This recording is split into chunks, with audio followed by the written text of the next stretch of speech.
அஸ்மத்குருப்யோ நமः. ஸ்ரீ லீலாசுக்கருடைய ஸ்ரீ கிருஷ்ண கர்ணாமிர்தம் அதில் 77 78வது ஸ்லோகம் 3வது ஆஸ்வாசத்தில் 3வது சாப்டரில். இந்த 77 78வது ஸ்லோகத்தில் சுவாமி விரும்பியதை அளிக்கும் கமலக்கண்ணன், அனைத்து அங்கங்களும் கண்ணனுக்கு தாமரை போன்றவைகள். ஸோ செந்தாமரை தடங்கன் செங்கனிவாய் செங்கமலம் செந்தாமரை அடிகள் செம்பொன் திருவுடம்பேன்னு நம்மாழ்வார் சொன்ன மாதிரி அவன் தாமரை தடாகம், தாமரை மொத்தம் அவனுடைய எல்லா அங்கங்களும் தாமரை போன்றவைகள். 77 நயனாம்புஜே பஜத காமதுகம் ஹிருதயாம்புஜே கிமபி காருணிகம் சரணாம்புஜே முனிகுலைகதனம் வதனாம்புஜே விரஜவது விபவம் நயனாம்புஜே பஜத காமதுகம் ஹிருதயாம்புஜே கிமபி காருணிகம் சரணாம்புஜே முனிகுலைகதனம் வதனாம்புஜே விரஜவது விபவம். அவன் தாமரை கண்களில் அடியார்களின் அனைத்து விருப்பங்களையும் சுரப்பவன். அவன் அந்த வாத்சல்யம் அந்த கண்ணில் தெரியும். சிவந்த வாத்சல்யத்தினால் சிவந்த தாமரையை போன்ற கண்கள் அடியார்களின் அனைத்து விருப்பங்களையும் நிறைவேற்றுபவன், சுரப்பவன். அவனுக்கு இதய தாமரையில் அவனுடைய காருண்ய சுபாவத்தை காணலாம். அவனுடைய இதய தாமரையில் அந்த காருண்யம் என் ஹிருதயத்தில் பரிபூர்ணமாக இருக்கும். அவனுடைய பாத கமலங்களில் முனிவர்கள் குழாங்களின் முனிவர் கூட்டத்தின் ஒன்றான செல்வத்தை பார்க்கலாம். முனிவர் கூட்டங்களுக்கு ஒரே செல்வம் எதுன்னு அவனுடைய பாத கமலம் தான், அவனுடைய திருவடி தான், அந்த திருவடி தாமரைகள் தான். அவன் திருமுகத் தாமரையில் ஆயர்பாடி நங்கைகளின் பெரும் ஆனந்தத்தை பார்க்கலாம், அவர்களுடைய பெரும் பேற்றை பார்க்கலாம். அப்படிப்பட்ட பரம்பொருளை நீங்கள் வழிபடுங்கள்ங்கிறார் சுவாமி.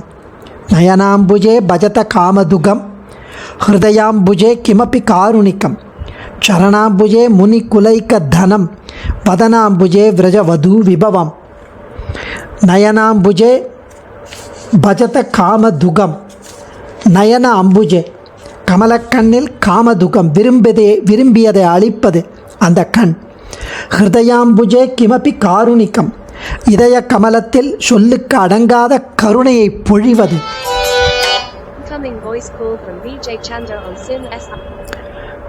கருணையை பொழிவது அந்த ஹிருதய கமலம். சரணாம்புஜே முனிகுலைக தனம், பாத கமலத்தில் முனிவர் குழாங்களுக்கு ஒப்புயர்வற்ற செல்வம். வதனாம்புஜே விரஜ வது விபவம், முக கமலத்தில் ஆய்ப்பாடி கன்னிகைகளுக்கு சௌபாகியம்.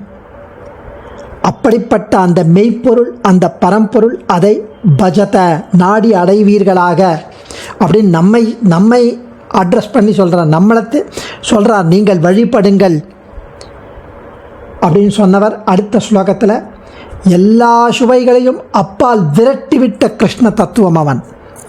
மோட்ச சுகத்தின் பரிபூர்ண நிலை அவன்.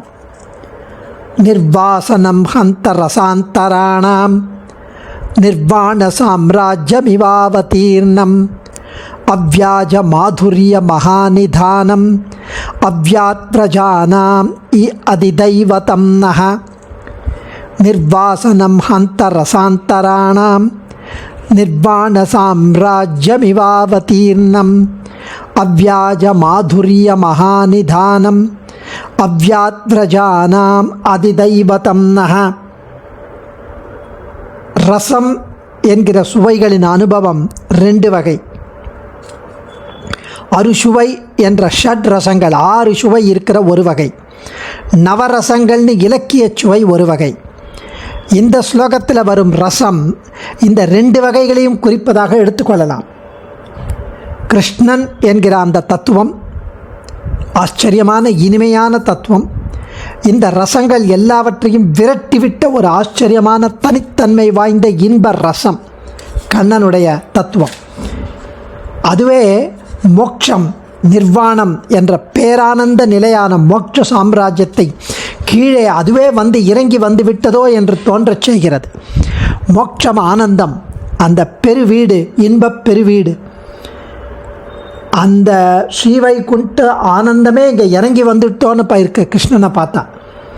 இயற்கையான இனிமையின் ஒரு பெரும் பொக்கிஷம் அந்த கண்ணன் தத்துவம். ஆய்ப்பாடி மக்களுக்கு ஒரு அதிதேவதை அந்த தத்துவம், பரதத்துவம். அப்படிப்பட்ட கிருஷ்ண தத்துவம் நம்மை ரட்சிக்கட்டும் என்கிறார் சுவாமி.